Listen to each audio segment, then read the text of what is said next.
مرحبا بالجمهور اللي حضر معنا اليوم اختتام مهرجان الدولي للفيديوهات في نسخته التاسعة. مهرجان كما عاش الجمهور المجدي والشاق في السابع، أسبوع من ورشات تكوينية، من ندوات، من عروض أفلام، من مسابقات رسمية. اليوم حنا في الاختتام الدورة التاسعة من المهرجان. شكر خاص كل من ساهم هذا المهرجان بهذه السنة اللي كتعتبر آخر دورة كتحمل اسم مهرجان دولي للفيلم هوات. إن شاء الله بحول الله في الدورة العاشرة المهرجان غيتغير الاسم ديالو من مهرجان دولي للفيلم هوات إلى المهرجان الدولي للفيلم، بمشاركة 3 أصناف أفلام مشاركة: فيلم ديال المدارس، فيلم هوات، والأفلام الاحترافية.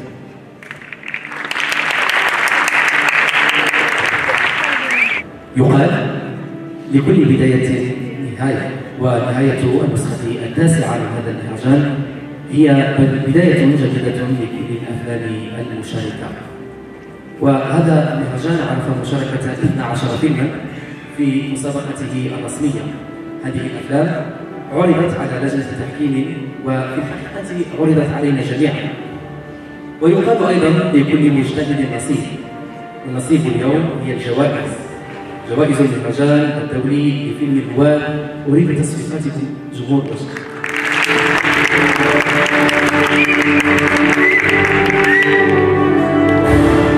اليوم لن أتحدث كثيرا للمنظمين والقائمين على مهرجان وجدة لفيلم الهوات. شكرا للمسؤولين عن هذه التحفة الجميلة اللي كتسخر بها مدينة وجدة، لهذا المسرح الجميل والرائع والمتفرد في المغرب. شكرا لجمهور وساكنة مدينة وجدة على هذا الاستقبال وهذه الحفاوة. و7 جوائز هي جوهر هذه المسابقة: جائزة تمثيل الأمل، وجائزة أحسن أداء نسائي، ثم جائزة أحسن أداء رجالي، وجائزة السيناريو، وجائزة الإخراج، وجائزة لجنة التحكيم، والجائزة الكبرى للمهرجان. سأترك الكلمة دائما لكم وأبدأ بجائزة تنويه الأمل، وسيعلن عنها رشيد زكي رئيس اللجنة. جائزة الأمل لخلود المدلوجي من تونس هي الآن القاع. جائزة تنويه الأمل لخلود المدلوجي وهي من تونس تحل ليلة معنا اليوم هنا بمدينة وجدة بمسرح القرن السادس. أدعو المخرجة خلود المدلوجي من تونس، وأدعو كذلك السيدة صفاء لي، وهي المكلفة بالتواصل في هذا المهرجان. صفاء لي هي المكلفة بالتواصل في هذا المهرجان الدولي لفيلم الهوات. وصورة للذكرى.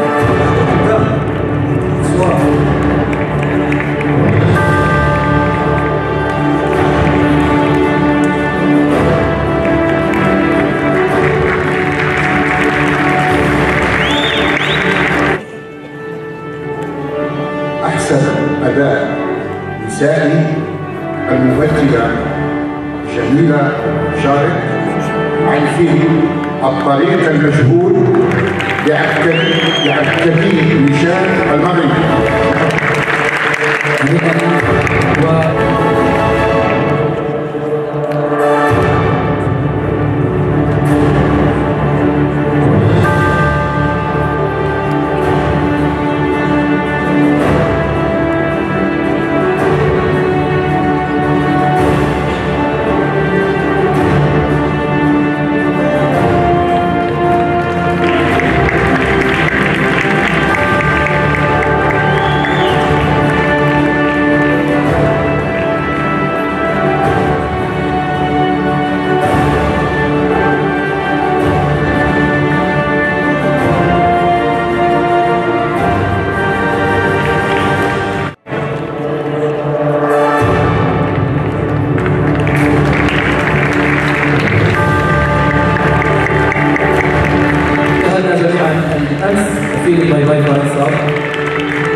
الجائزة لمحمد أمين إقبال وهو عضو في جمعية السنة الفائتة.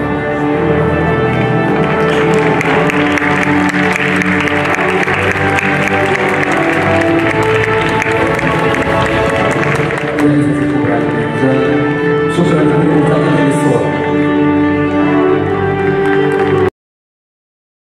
طاقم جريدة جرسيف زوم يشكركم على المشاهدة، ولا تنسوا الاشتراك بقناتنا على يوتيوب ومتابعة صفحاتنا على مواقع التواصل الاجتماعي.